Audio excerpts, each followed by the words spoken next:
Hello everyone, welcome to my YouTube channel Maths with Manvi. I hope guys you are enjoying my sessions. जैसे कि आप जानते हैं मैंने ट्रायंगल्स के चैप्टर को स्टार्ट किया हुआ है जिसमें कि मैंने कई सेशंस भी लिए हैं.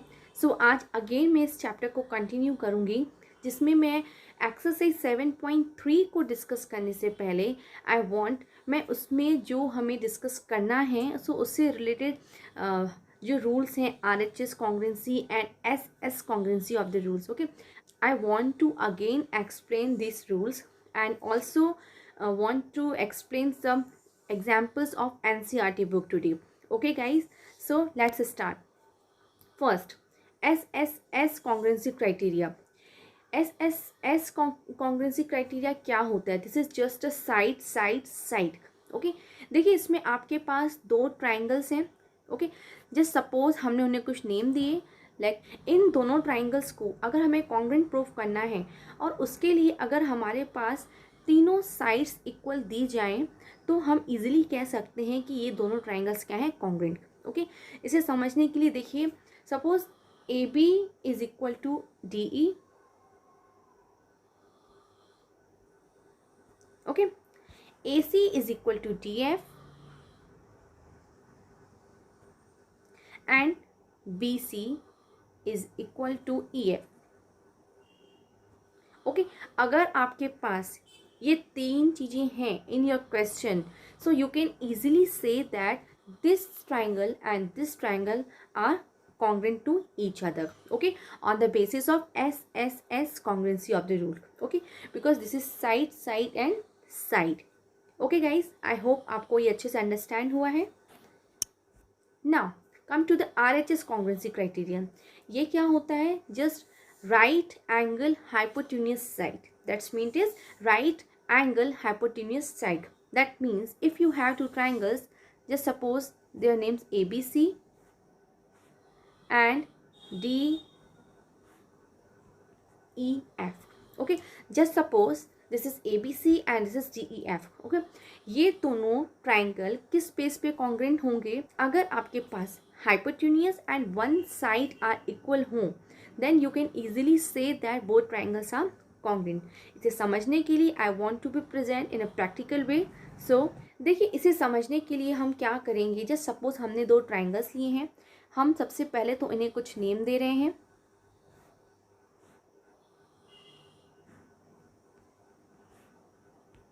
ओके, दो ट्राइंगल्स किस बेस पे कॉन्ग्रुएंट होंगे? अगर उनकी हाइपोटेन्यूज और एक कोई भी साइड दूसरे ट्राइंगल की हाइपोटेन्यूज और किसी और साइड के इक्वल होंगे तो वो दोनों ट्राइंगल्स क्या माने जाएंगे? कॉन्ग्रुएंट. देखिए इसे समझने के लिए हम इसे प्रैक्टिकल वे पे अंडरस्टैंड करेंगे. अगर hypotenuse AC of triangle ABC, DF hypotenuse TF और ट्राइंगल DEF के इक्वल हो. ओके, फर्स्ट एंड सेकंड कोई भी दूसरी साइड चाहे वो AB DE के इक्वल हो या BC EF के इक्वल हो, ओनली वन. जैसे कि अगर मैंने सपोज किया this one AB is equal to DE. Okay, अगर आपके पास ये दोनों हैं one hypotenuse and second other side then hypotenuse, अगर आपके पास ये दोनों इन योर क्वेश्चन हैं then you can easily say that both triangles are congruent. ABC is congruent triangle ABC is congruent triangle DEF on the basis of RHS congruency rules. Okay guys, I hope आपको अच्छे से understand हुआ है. Now in चीज़ों को और अच्छे से अंडरस्टैंड करने के लिए और एक्सरसाइज 7.3 पे जाने से पहले मैं चाहती हूँ इस सेशन में मैं कुछ क्वेश्चन को सॉल्व करूँ ऑफ एग्जाम्पल्स NCERT के एग्जाम्पल्स को सॉल्व करूँ ताकि ये कॉन्सेप्ट आपके लिए और अच्छे से अंडरस्टैंडेबल हो जाए. Okay guys, so now I am going to be explain examples of NCERT today. Okay, question is AB is a line segment. देखिए AB एक लाइन सेगमेंट है. First P and Q are the points on the opposite sides of AB. P और Q क्या है ना, दोनों ही AB के अपोजिट साइड पे दी गए हैं. एक साइड P है तो दूसरे साइड Q है. ओके, एंड ये इस तरह से दिए गए हैं such that each of them is equidistance from the point A and B, कि ये ए और बी से इक्वल डिस्टेंस पे हैं। दैट्स मीन इज आपको गिवन क्या है, that P A is equal to P B, okay, and Q A is equal to Q B, and now you have to be sure that line PQ is perpendicular bisector of AB.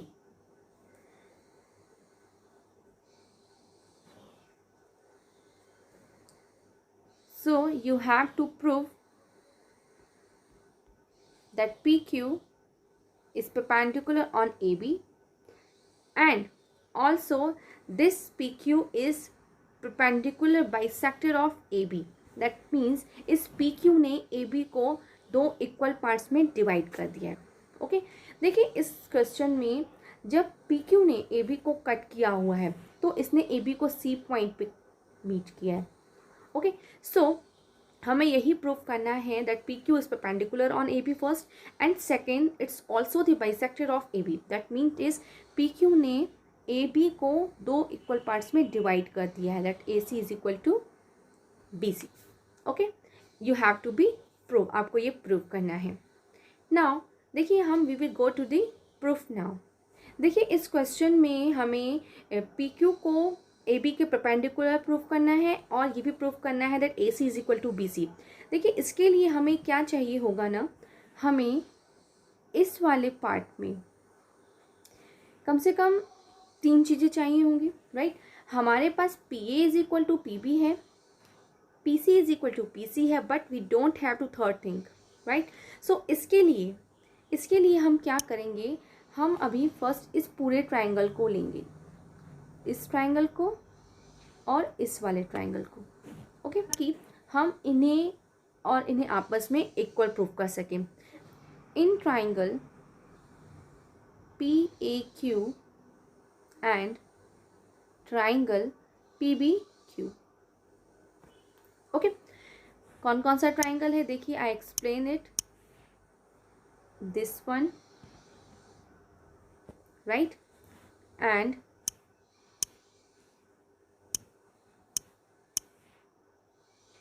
This one, okay. So देखिए सबसे पहले P A is equal to P B है जो आपको given है, right. मैं इस figure को यहाँ पे फिर से एक्सप्लेन करें ताकि आपके लिए और इजी हो जाए अंडरस्टैंड करना। That is P A Q, right, and P B Q, okay. देखिए P A is equal to P B, it's ये आपको गिवन है। Second A Q is equal to Q B, this one AQ is equal to QB, ये भी आपको given है। And third PQ is equal to PQ, common side, okay. So on the basis of SSS congruency of the rule, you can easily say that triangle PAQ is congruent triangle PBQ on the basis of SSS congruency of the rule, right? Now अगर ये दोनों triangles congruent prove हो गए, so you can easily say that this angle is equal to this angle, right? And also this angle is equal to this angle, right?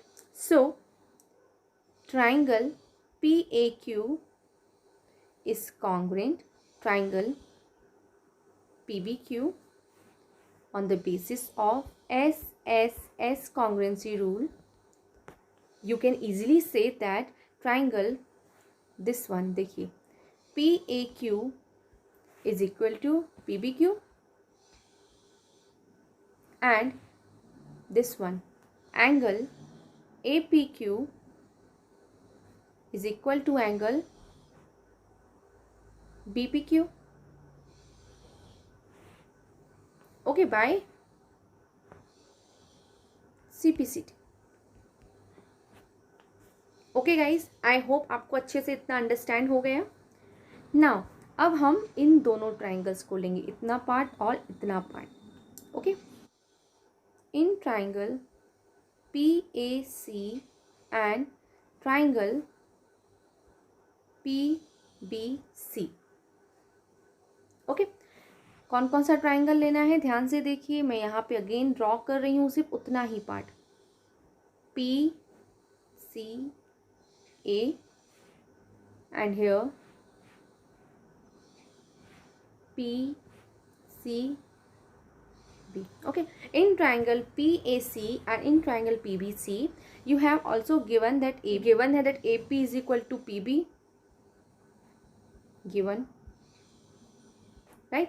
अभी आपने triangle देखिए, angle P को आपने इसके इक्वल किया था, that you can easily say that angle APC is equal to angle BPC, right? Because you can write here that angle APQ is equal to angle BPQ, okay, जिसे आपने last slide में prove किया। And third, PC is equal to PC, this one, ध्यान से देखिएगा, this one and this one, this is common. So by S congruency of the rules, you can easily say that triangle PAC is congruent triangle PBC by SAS congruency of the rule, right?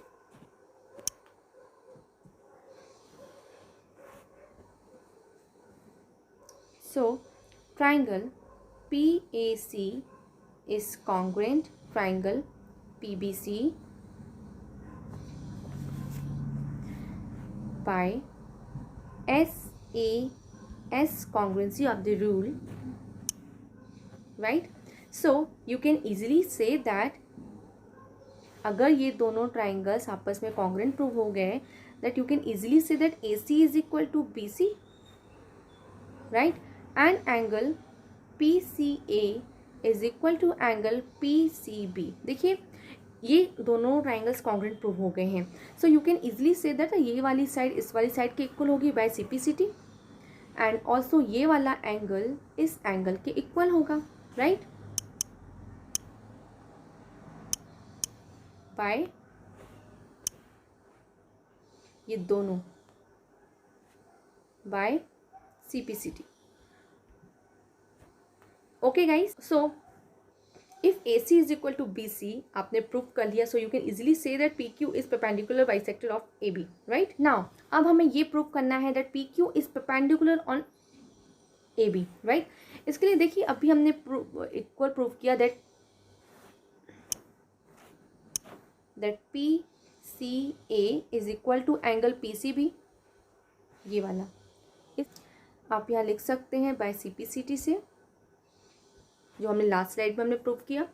Now PC is stand on AB, that mean is angle PCA plus angle PCB is equal to 180।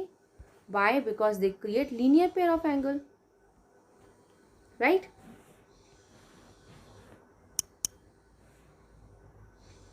Why? Because they create linear pair of angle.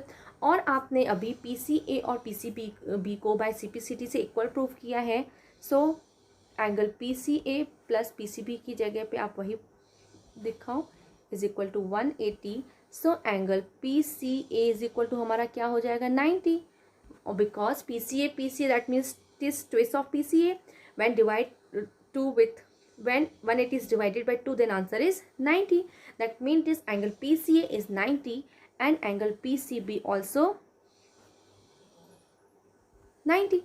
So by this you can easily conclude that PQ is perpendicular bisector of AB, right guys?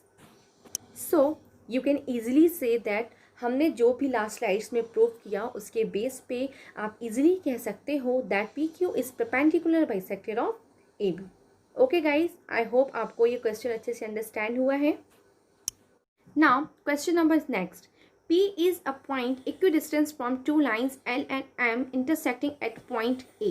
देखिए दो line हैं जो एक दूसरे को A point पे cut करती हैं. First this is L and this is M, right. इसमें क्या दिया है? P is a point equidistance from two lines. P एक ऐसा पॉइंट है जो L और M की जो हमें दो लाइन्स बनाई है ना, उसके बेस पे जो उनसे एक इक्वल डिस्टेंस पे, सपोज यहाँ है, तो हमारा इसका मतलब ये है कि यहाँ से जो लाइन क्रिएट की गई है और यहाँ से जो लाइन क्रिएट की गई है, ओके, इसके बेस पे जो ये पॉइंट बन रहा है ना, ये इससे इक्वल डिस्टेंस पर है. Okay, that point is P. And आगे क्या कहा गया है? दैट, और जिस पे ये कट कर, that is A point. Okay, you have to be sure that line AP इस पॉइंट से, ये देखिए A लाइन इसको क्रॉस करके जा रही है. ये लाइन जो क्रॉस करके जा रही है that is AP. Okay, AP bisect the angle between them. इस AP की वजह से जो ये एंगल है ना, ये पूरा एंगल दो पार्ट में, इक्वल पार्ट्स में बाइसेक्ट हो रहे हैं. हमें ये प्रूफ करना है. ओके, सो देखिए हमें गिवन क्या है. फर्स्ट हमें गिवन ये है, जस्ट सपोज इनमें आपने कोई नेम दे दिए, that is P and that is C. Okay, that means is, देखिए P is a equidistance from the line L and M. That means PB equal to PC, right. और remember one thing, कभी भी इस तरह से आपको create करने के लिए बोला जाए, दैट मीन्स इज ये इक्वल डिस्टेंस पे है, मतलब ये एक परपेंडिकुलर लाइन क्रिएट कर रहे हैं. Okay, so that means PB is perpendicular on line L and PC is perpendicular on line M. Okay, ये आपको गिवन है. अब देखिए आपको प्रूफ क्या करना है. You have to be prove that angle BAP, ये वाला angle BAP is equal to angle CAP. मतलब जो ये वाला एंगल क्रिएट हो रहा है ना, ये इस एंगल के बराबर है. हमें ये प्रूव करना है कि जो ये AP लाइन है उसने इस पूरे एंगल्स को दो बराबर भाग में डिवाइड कर दिया है. ओके, सो अब देखिए हम इसका प्रूफ कैसे प्रेजेंट करेंगे. सो प्रूफ में देखिए इन्हें इक्वल प्रूफ करने के लिए हम इन दोनों ट्राइंगल्स को लेंगे. Triangle ABP and triangle ACP. Okay, इन दोनों ट्राइंगल्स को हम कॉन्ग्रुएंट प्रूफ करेंगे. जैसे कि आपने देखा that PB is equal to PC जो आपको गिवन है, right, and AP is equal to AP. देखिए P क्या है ना, इक्वल डिस्टेंस पे है फ्रॉम L एंड M से. इसका मतलब क्या है, इसने that PB is perpendicular on L and PC is perpendicular on line M. That means इन्होंने 90 का एंगल क्रिएट किया है, right. So this one is a common and also this is a hypotenuse. Okay, this is common and also this is hypotenuse. Okay, means AP is hypotenuse of triangle ABP and also AP is hypotenuse of triangle ACP, right. So now आपने अभी hypotenuse की criterion को अच्छे से understand किया, जिसमें हमने ये देखा, अगर आपके पास हाइपोटेन्यूस हो और साथ में कोई भी साइड उस दूसरे ट्राइंगल की साइड के इक्वल हो, दैट मीन्स दोनों ट्राइंगल्स कॉन्ग्रुएंट होते हैं on the basis of RHS rule, right. So triangle ABP is congruent triangle ACP by RHS rule, right. So if triangle ABP is congruent triangle ACP, this is AC, this is C. Okay, if triangle ABP is congruent triangle ACP by RHS rule, then you can easily say that triangle BAP is equal to triangle CAP. ये वाला angle इस angle की क्या होगा, equal होगा on the basis of CPCT। Okay guys, हमें यही prove करना था इस क्वेश्चन में दैट इस लाइन AP ने एंगल को 2 इक्वल पार्ट्स में डिवाइड कर दिया है। ओके गाइस, आई होप आपके लिए क्वेश्चन अंडरस्टैंडेबल है now. So thank you very much guys, I hope ये सेशन आपके लिए ज़रूर यूज़फुल रहेगा और आने वाला सेशन इसके बेस पर ही होगा, मीन्स मतलब एक्सरसाइज 7.3 इसके बेस पर ही होगी। सो आई होप आने वाले सेशन भी आपके लिए उतना ही यूज़फुल रहेगा। And if you like my session so please like, share and subscribe my channel and also press the bell icon button to get all the notification of my channel. And so have a great day, have a good day, and please stay tuned with me. Okay, so thank you and bye bye guys.